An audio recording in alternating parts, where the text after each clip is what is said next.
Welcome to Off the Clock, the webcast of employment attorneys at Miller Johnson, where we discuss what is happening in the HR world and provide practical insight and advice. We are your co-hosts, Rebecca Strauss and Sarah Willey, two employment lawyers who spend their days guiding employers through all of the challenges that workplaces offer. Hi, Sarah. How are you? Hi, Rebecca. I'm good. How are you doing? Good. I'm so excited today that we have our friend and partner, Keith Eastland, with us. Hi, Keith. Hi. How are you guys? Good. We're so excited to have you here because we have done several podcasts now talking about the COVID vaccine, right, and the various mandates, and we've talked about all different angles related to it. Exemption requests, how to draft a policy, what's going on with the current litigation, challenging the mandates. But we have not yet talked about the employee unrest, right, that a lot of these mandates are causing. And you do a lot of traditional labor work, right? Yes, I do. Okay, so when I say labor, I mean unions, just so everyone's on the same page, because some people, when they hear labor and employment, that's all just employment. But we're talking about unions, organizing, right? Right. So can you tell us what is happening on the ground level regarding mandates and how it is impacting organizing and unrest? Absolutely, and thank you guys for having me. First time on this wonderful program. Long-time listener, first-time caller. Exactly right.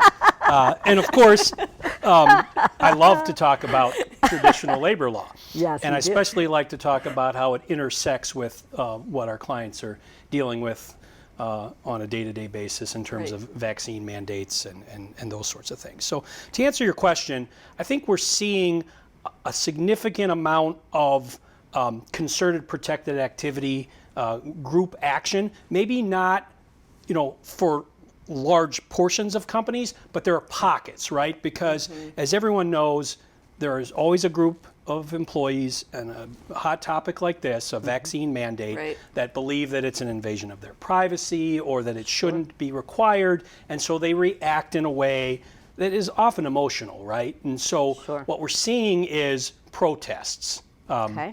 In various ways. What kinds of ways? What kinds of ways are employees protesting? So one example would be a employee walkout, right? In Columbia, Missouri, 3M, large manufacturer, you've probably heard of them. A bunch of employees said, hey, if you guys the employer's going to put this vaccine mandate in place, we're walking out in protest, right? Well, that's a strike.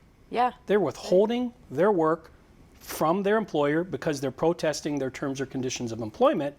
So then the question becomes, okay, can we take action against that? So I'm guessing these folks are not members of a union. No. Right? So what you're saying is if a group of employees, for all of our listeners who do not have a union in their workplace, if a group of employees gets together and walks out, that is a strike just as it would be if there was a union involved. Absolutely, and that's very important to remember, right? The National Labor Relations Act for private employers is going to apply and create rights for employees regardless of whether they have a union or not. And that's this concept of protected concerted activity. And all employees have a right to strike. You may have remembered not a few months ago the fight for 15 and the fast food workers, right? New York, McDonald's, all of these staged walkouts. Well, that's a strike, and that's protected activity. I think it's important for employers when they're assessing these things and they're happening to them, that they understand that there are labor law risks to it. So that's one example of what we're seeing. Other examples you may have read in the newspaper last week. Google, probably heard of that company. Probably used them this morning. About 800 times, including what is labor law. Traditional. And so in the reports for Google, they had and I'm sure they had some outside help, right? But somebody prepared, and all 600 employees signed a manifesto protesting the vaccine mandate. In Google's case, the mandate is there is no test option.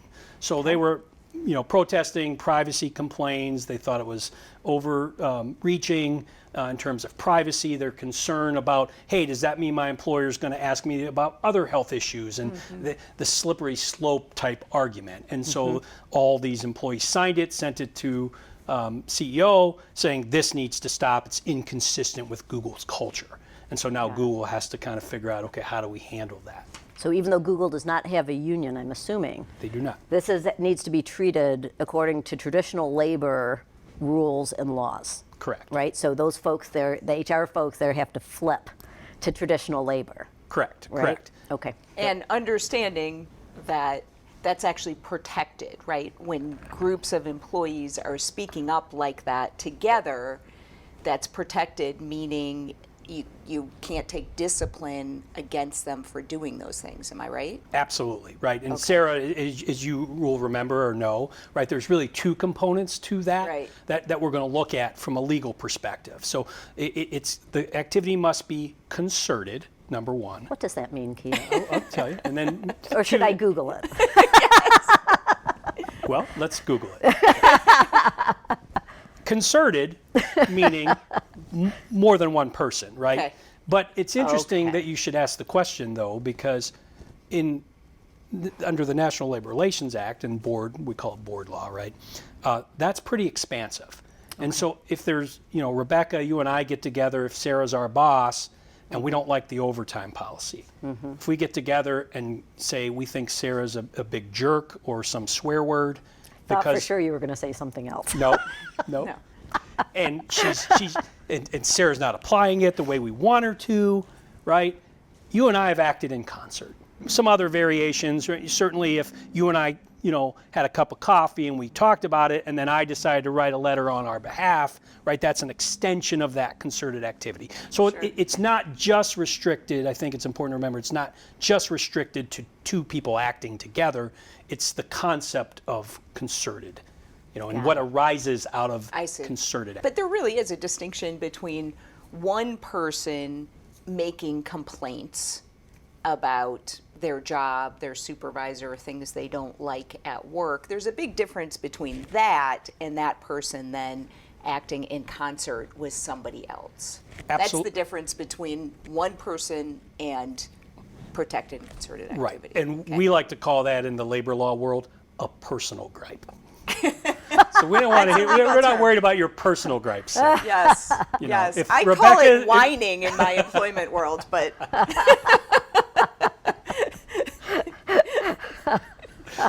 okay, I see. So you mentioned it's protected and concerted. Yes. So the second element, right, or the second area that we're going to look at is, to be protected, it must be concerted, one.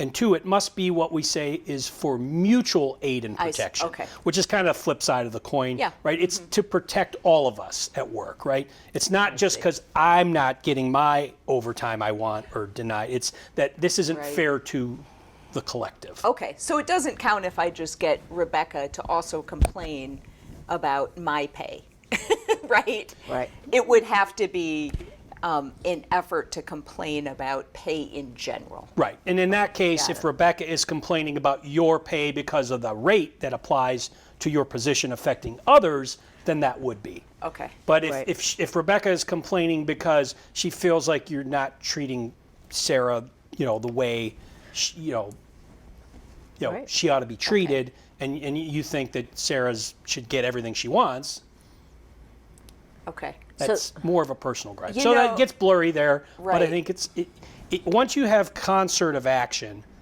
I think the mutual aid and protection is pretty easily satisfied. Yeah, that Okay. makes sense to me.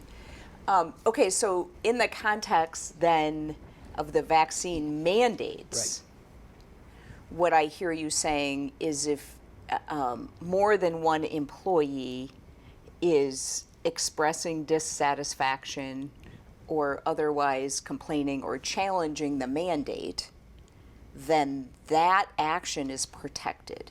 Absolutely. Right? Absolutely. Okay. It strikes me, I've been reading a lot of exemption requests recently, as have probably most of our listeners. And I'm thinking back to several in which I think there was probably protected and concerted activity expressed in those requests. Are you seeing that, Keith? Oh yeah, absolutely. Okay. Yes, I mean, because it of course, when something is emotional to somebody and they want to express their frustration or opposition. They want to get others with them, right? It's a natural inclination, right? We see that among employees, and they're doing that.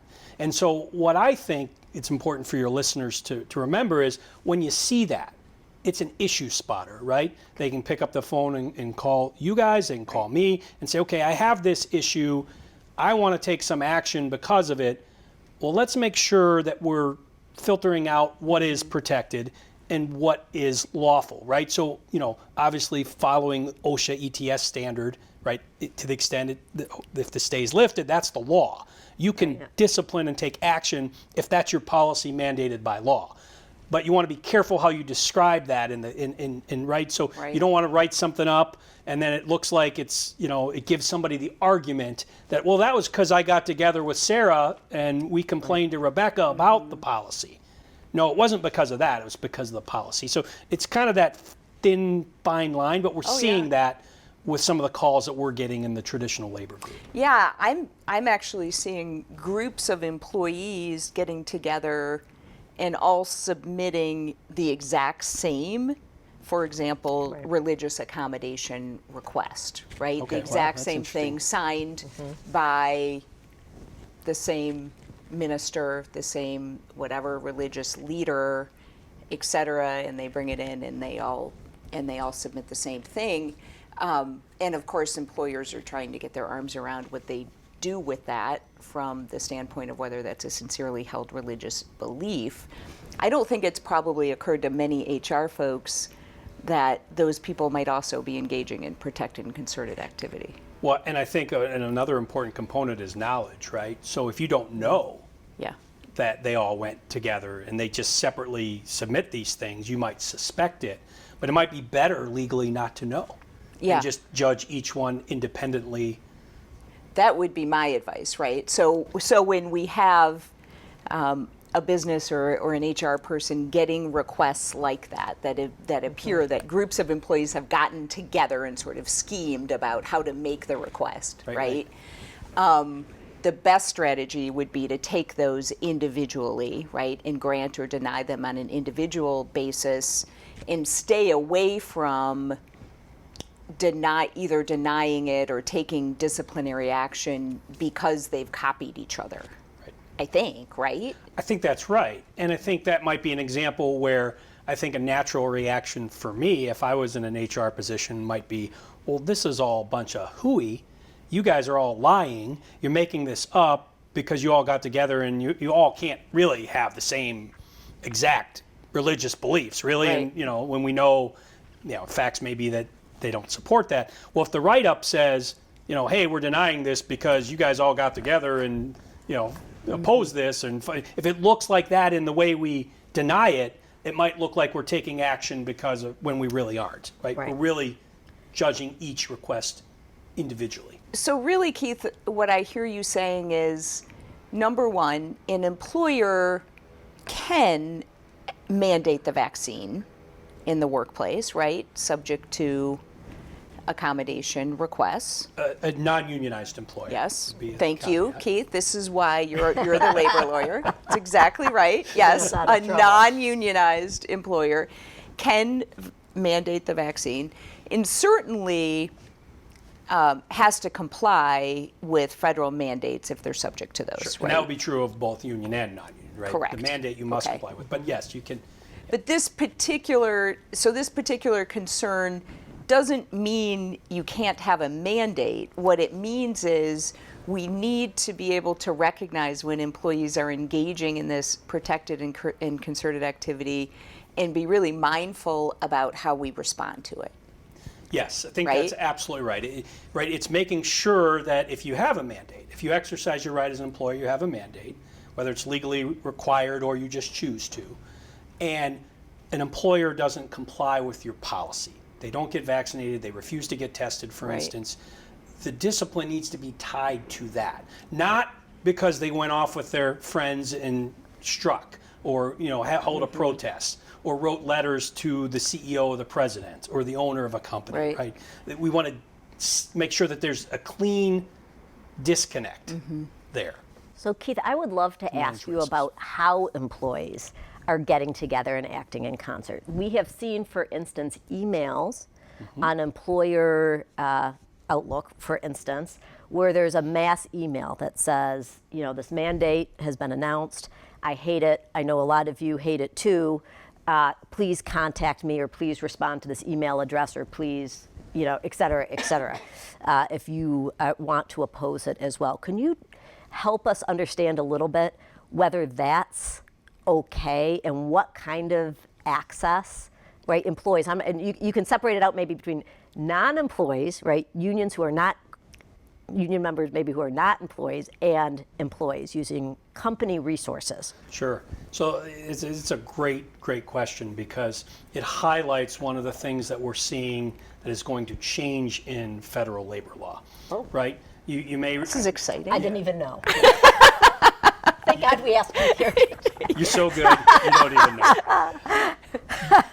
No, but if any of you in your audience here have tuned in or been to any of our seminars, we talk about the employer's email. Yeah. Right? Yes. And there was a decision a number of years ago that held that, look, if you give an employee access to your email system and you allow them to use that to communicate, then you must allow them to use it for concerted protected activity. I remember that. Including union organizing. Okay. Including this type of protected concerted activity. Yep. Under the Trump board administration, that changed, right? And so you can restrict that if you want.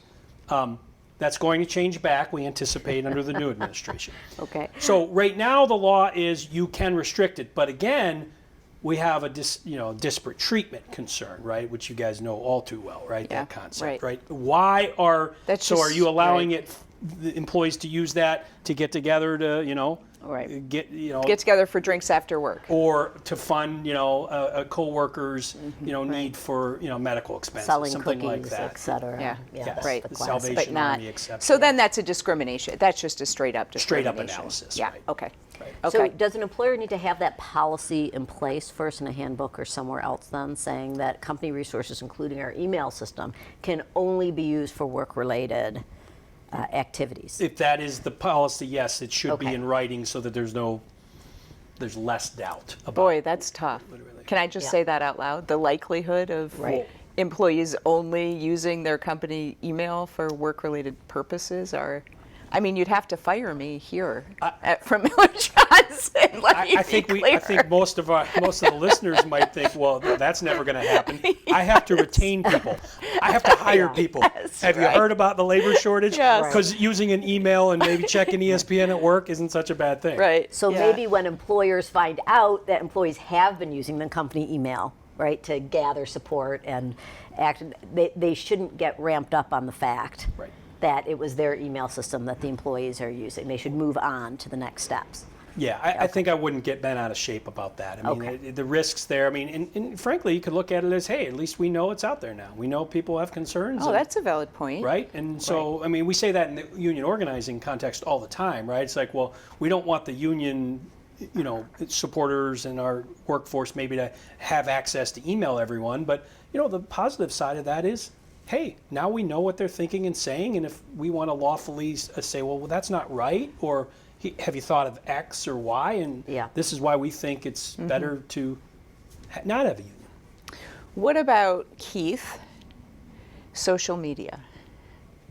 Right? Are you seeing employees arguably getting together on social media and talking on social media about their employers' vaccine requirements? Yes, we are. I knew that was going to be your answer.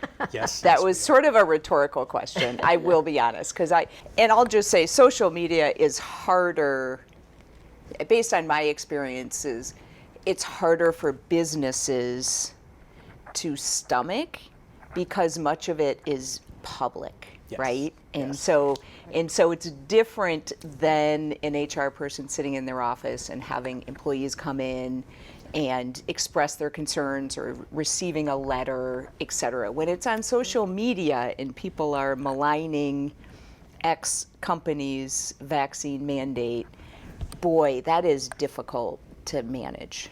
Very difficult. Not too long ago in West Michigan, you may have seen on the news, there was there was a nurse who had posted some social media videos opposing some of the healthcare employer policies in this area. It went viral.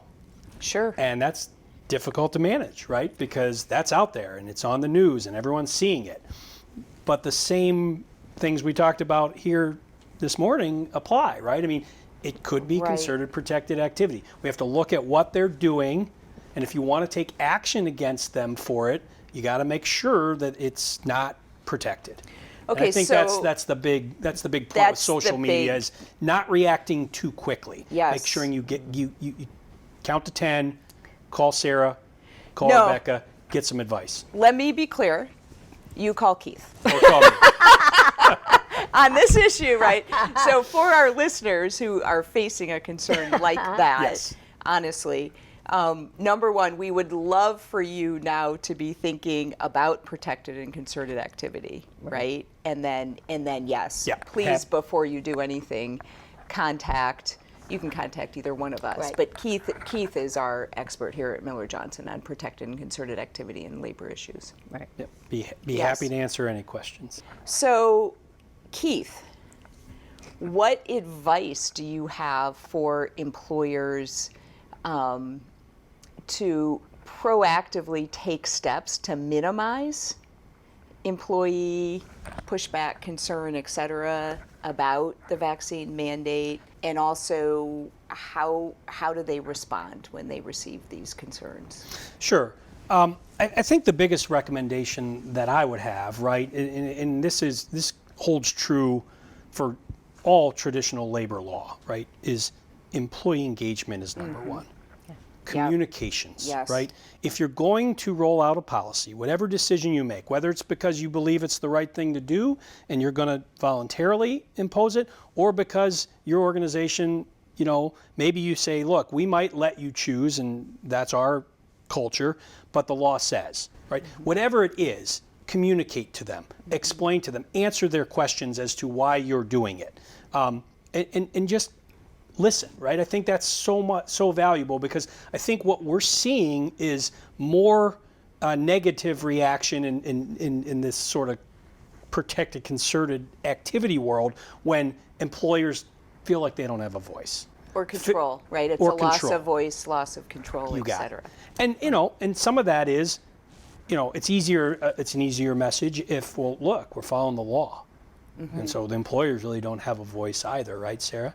Yeah. So in that scenario, or look, maybe it's an educational component. This is why we're doing it, even though the law doesn't mandate it, or this is why we're doing it this way.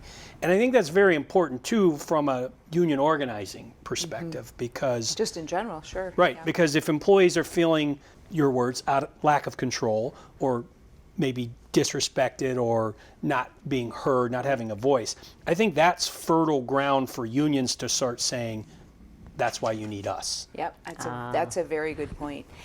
The other thing I'll just add to that is, given the uncertainty right now as to whether the federal mandates are going to stand, right? We've seen obviously injunctions issued against all three of them at this point.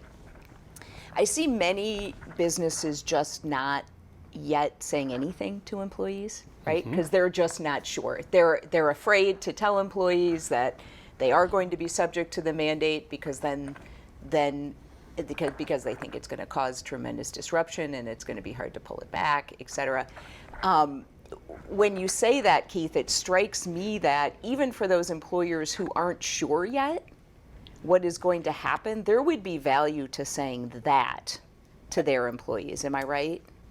Absolutely. And, a story, we had a situation where, and I'm sure some of the listeners have this, where there's pockets of different departments or different plants for different, employers, where they have a group of people that they think are going to react negatively to a mandate. And maybe they're holding off to see what happens with the courts. Right. Play That's right. ostrich, right? Sometimes it's easier. But it's going to be a lot worse if they say, oh, this is what we're doing, and oh, by the way, it's been lifted and we're doing it next week. Yeah. Right? The Right. reaction, I think, will be worse than it would be if you took the time to communicate to say, hey, this is the status, this is the law, this is why it exists. Right. It's currently in the courts. This is our plan, and this is what we will be expecting because we follow the law.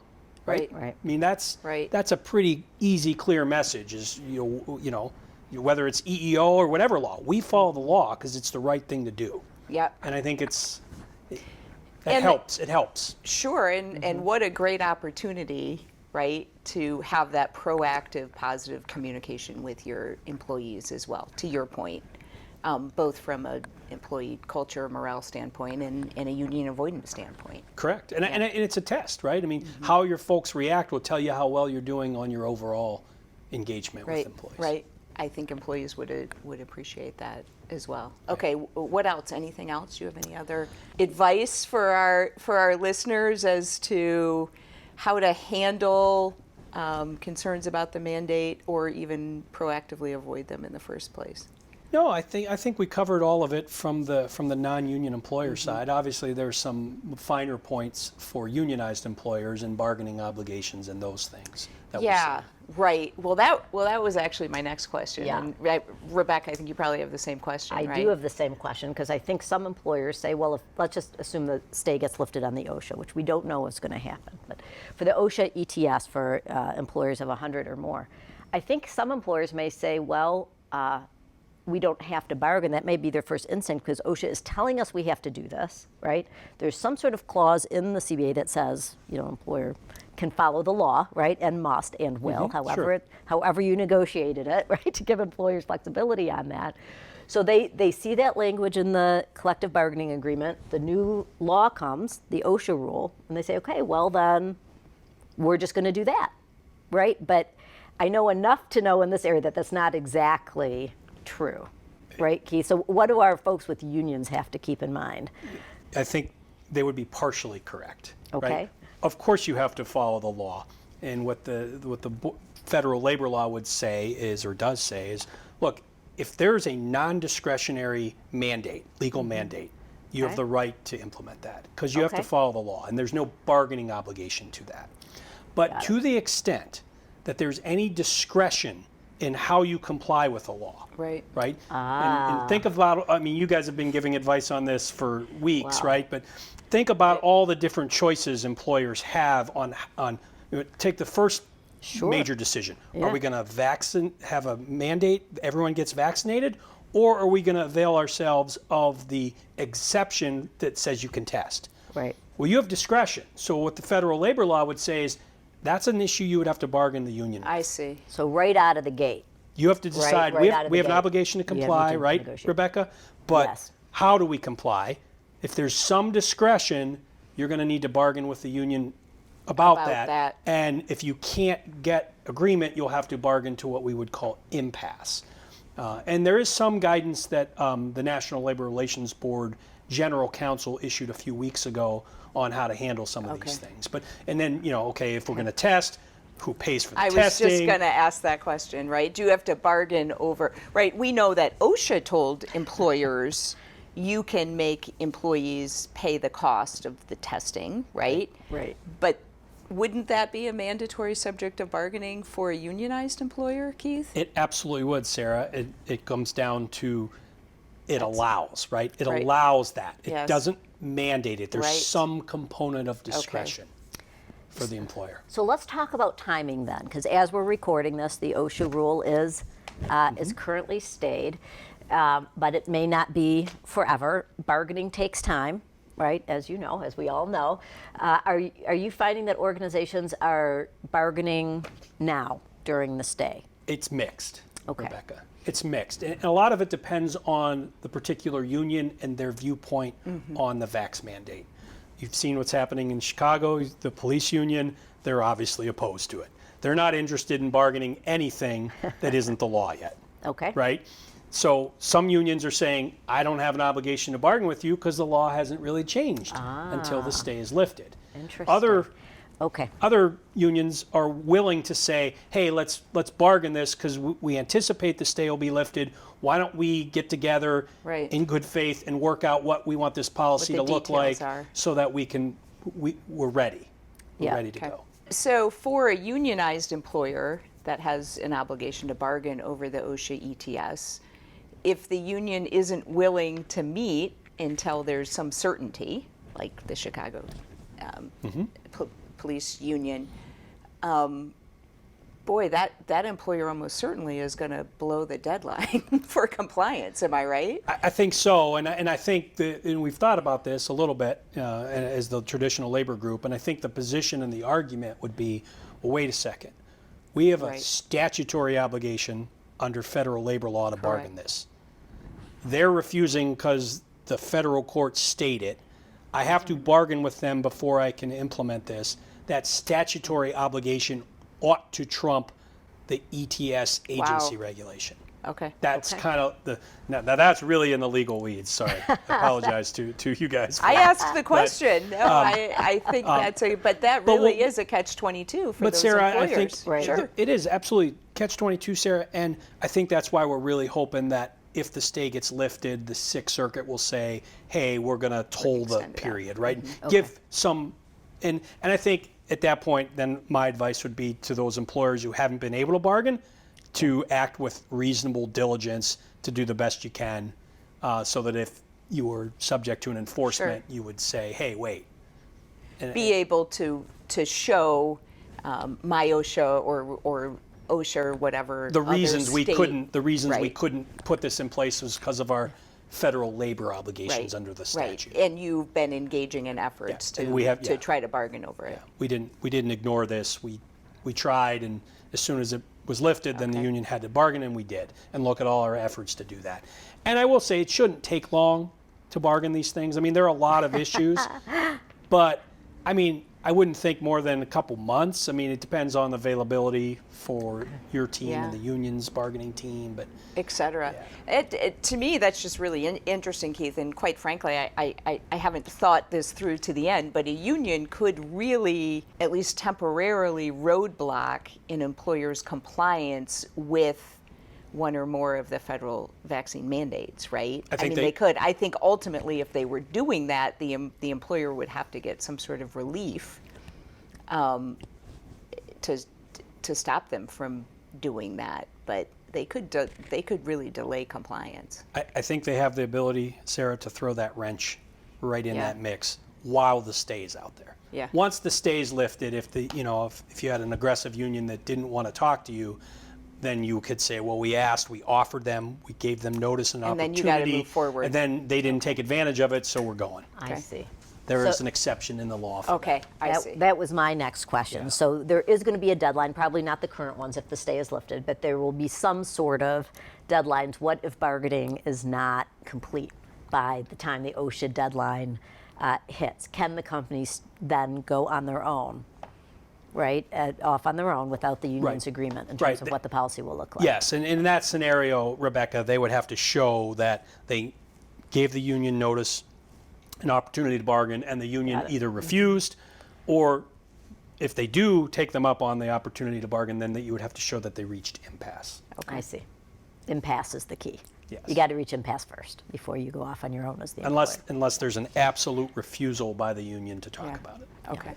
Okay, well, my head is spinning a little bit, Sarah, but so glad that you joined us here today, Keith. This is just vital information for all of our clients and listeners, right, who have unions and also those who don't. Any last thoughts for Keith? No, thank you, Keith, for coming in and speaking labor law with us. It's been my pleasure, and hopefully I can join you guys again sometime. We would love it.